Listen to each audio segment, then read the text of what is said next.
we are going to discuss the PERT technique, which is program evaluation and review technique. This PERT technique helps us understand the probability of project completion. It tells us that what is the probability that your project would be completed in a certain deadline. Inversely, it tells us that uh, if you have a set deadline, then what is the probability that your project will be completed? Or if we know the probability, then we can find out what should be the deadline. Like for example, if we want to find out the deadline so that our probability of completion will be 90% or 95%, then what should be the deadline for that project? And similarly, if we know that let's suppose our deadline is 15 weeks or 20 weeks, then what is the probability that our project would be completed within that limit of time? So we use the PERT technique in order to understand the whole probability thing. But before moving into that, there are some terminologies that we need to understand, and there are some formulas that we need to discuss in order to understand it in a better way. The first one is represented by T, which is the expected time.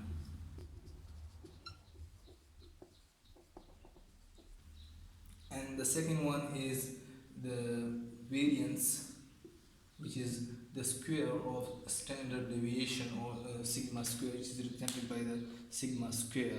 So it is the square of standard deviation, and it is called as variance.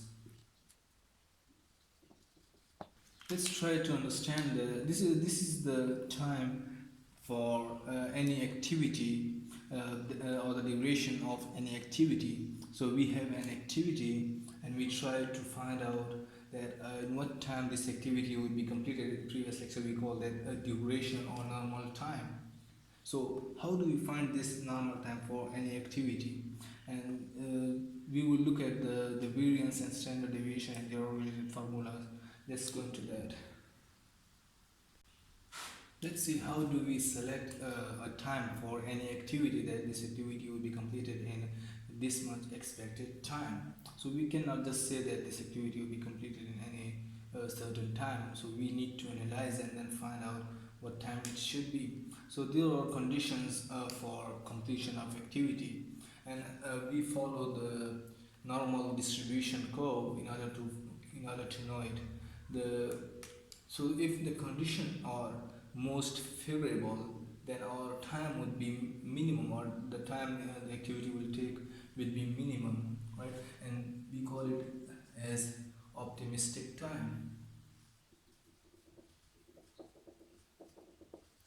And it is represented by A. And it will be the minimum time that activity can possibly take, and this will be the time A. The second time that we take is the time when the conditions are most unfavorable, and it will take the most time to complete this activity. We call it the pessimistic time. And it is represented by B. It is the time when the conditions are most unfavorable, and it will take the maximum time which is represented by B. And the third time that we are going to use in order to find out the expected time will be our most likely time.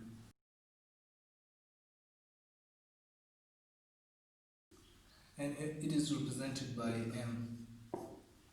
And it is the time that is most likely that this activity can take, and it is right over here. We use these three times in order to find out our expected time, and we weigh these three times differently.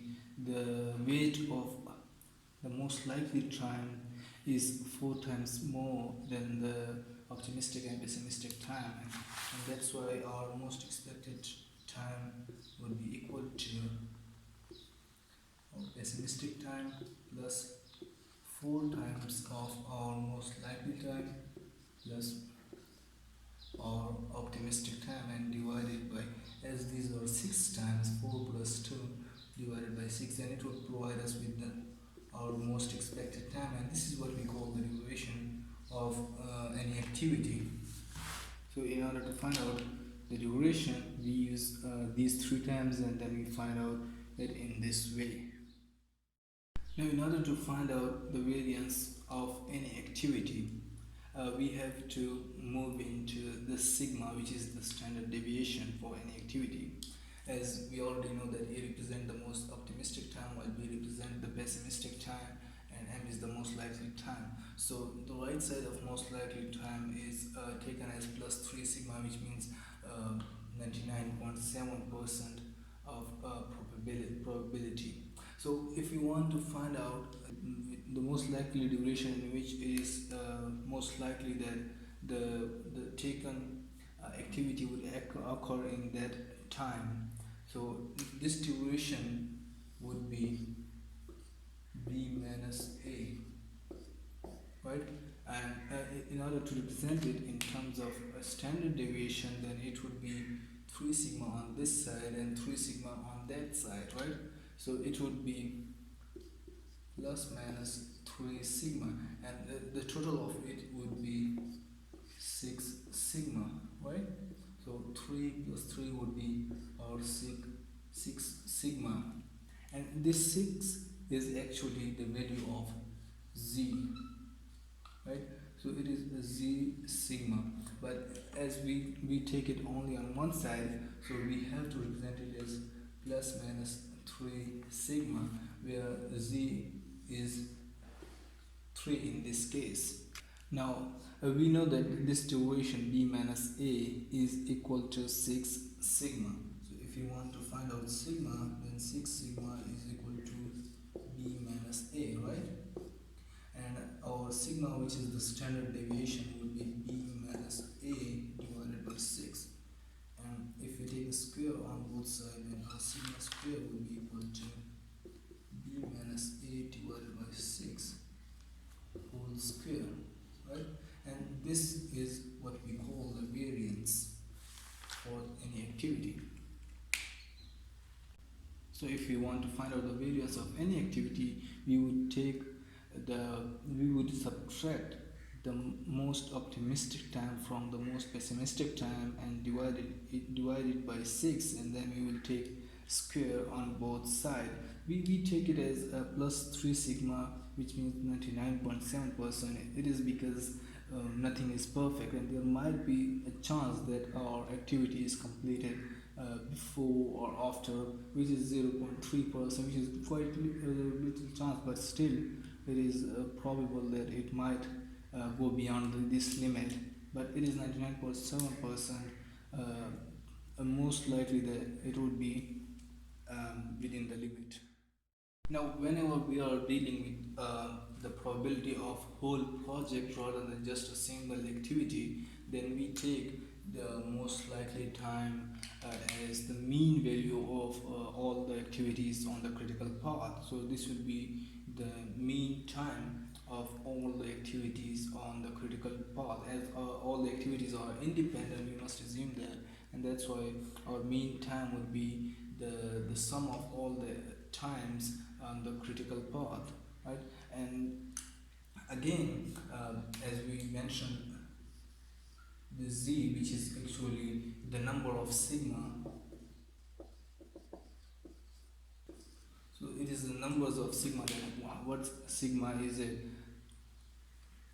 And once we are dealing with the whole project, then we cannot assume this side, because the tables we are having for the numbers of sigma are created only for one side, and it is because it is the negative and positive both are involved, and then while taking the integration they cancel each out. So instead of doing it for both sides, we take it for one side and then multiply it with the 2, which gives us the whole value. And it is because the normal distribution is symmetric on both sides. So instead of doing it separately, we take it on one side and multiply it with 2, and that's why any value on this side at any point, we take it as x dash, which represent any deadline or any number. So this will be our expected time for the completion of the project, or most expected time for the completion of the project, while this number would be our due date, or the date at which we want to find out that what is the probability that our project will be completed by this time, and this will be represented by x dash. So our number of sigma 4 while we are dealing with the projects would be, the procedure would be same, that it would be x dash minus the most expected time, or the due date, minus most expected time divided by standard deviation. And once we find out the z for that deadline, then we would be able to find out the percentage, that what is the percentage covered by this area, or what is the percentage probability that the project would be completed by that time, what is the percentage that the project would be completed by the deadline represented by x dash. And we can find out that using the appendix 1.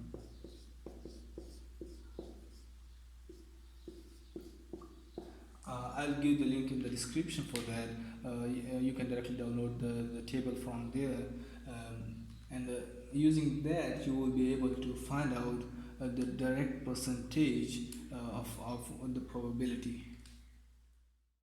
So without further ado, let's move to the problem. We are having activities from A to H, and we are having the optimistic time, the most likely time, and the pessimistic time for each activity stated over here. The first step we need to do is to find out the expected time using the formula a plus 4m plus b divided by 6, which weighs all the times differently, and it would be the duration for that activity, for each activity.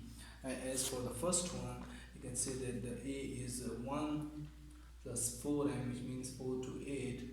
8 plus 1 would be 9, and then plus b, 9 plus 3 would be 12, and divided it by 6, then 12 divided by 2 would be divided by 6 would be 2, and that's how we have to find out all the expected time for these activities. So I found out all the expected time for each activity. In the next step, we have to find out the variance for each activity. It is given by the formula b minus a divided by 6. We have the values of b, we have the values of a for each activity, and divided by 6, and then take the whole square. We would get to know the variance of each activity. Let's go and find out that. So here are the variance for each activity, and the next column shows that which activity is the critical activity and which activity is not on the critical part. And you can find out that by the network diagram, or directly by find out the related times from the table. If you don't know how to do that, just go down to the link in the description, which is lecture 2, and I'll also provide the link from right over here, and you would get to know that the activity A, B is not, C,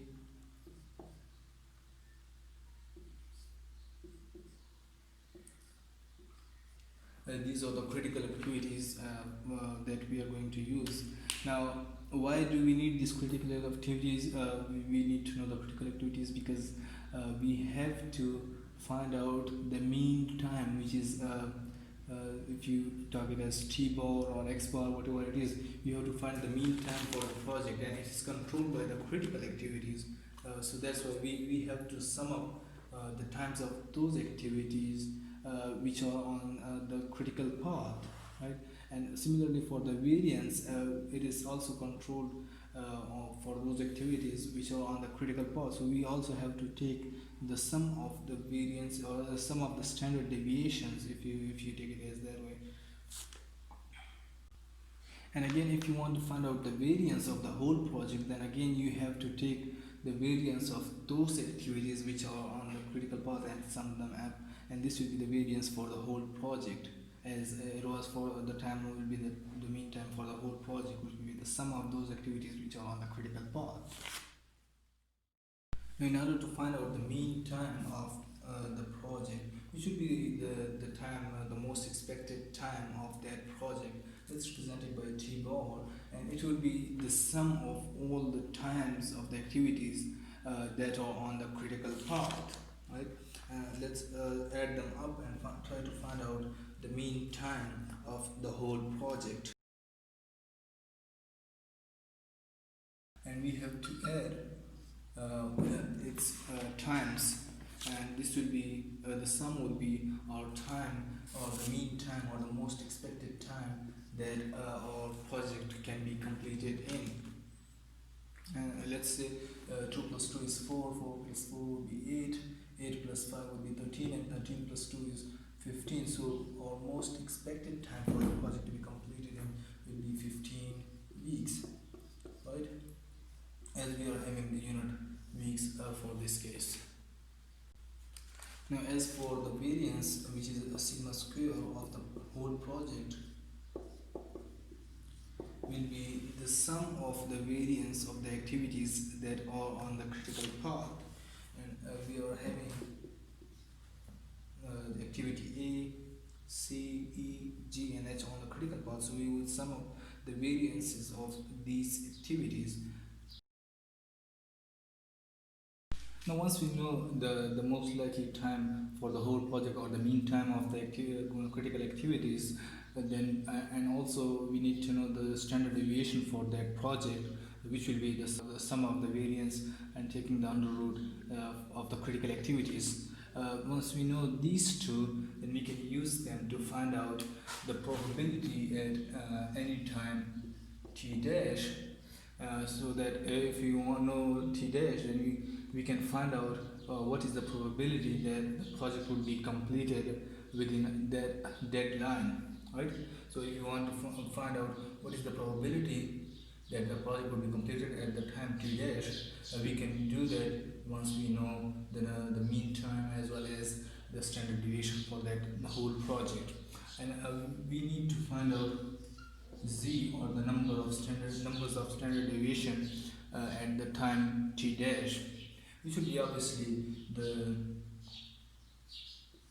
t dash minus t mean, which is 15 in this case, divided by sigma, which is the standard deviation, right? So we will find out z, or the numbers of standard deviation at t dash, and we will check this number in the appendix 1, as we said before. So appendix 01, we would find out what is the percentage of the probability that the project will be completed within this deadline, right? So let's suppose we want to find out what is the probability that our project would be completed by the 16th week. So our t dash would be 16, right? So what is the probability that our project would be completed by the 16th week, right? So we would take t dash as 16, while the mean time of the whole project is 15 weeks, and the standard deviation is 1.6 for this project, right? And then our value of z would be 0.57 once we calculate it, right? So we know the number of sigmas, right? So that means this 16 is at plus 0.57 sigma, right? Now we know the value of z. We will check this value of z in appendix 1.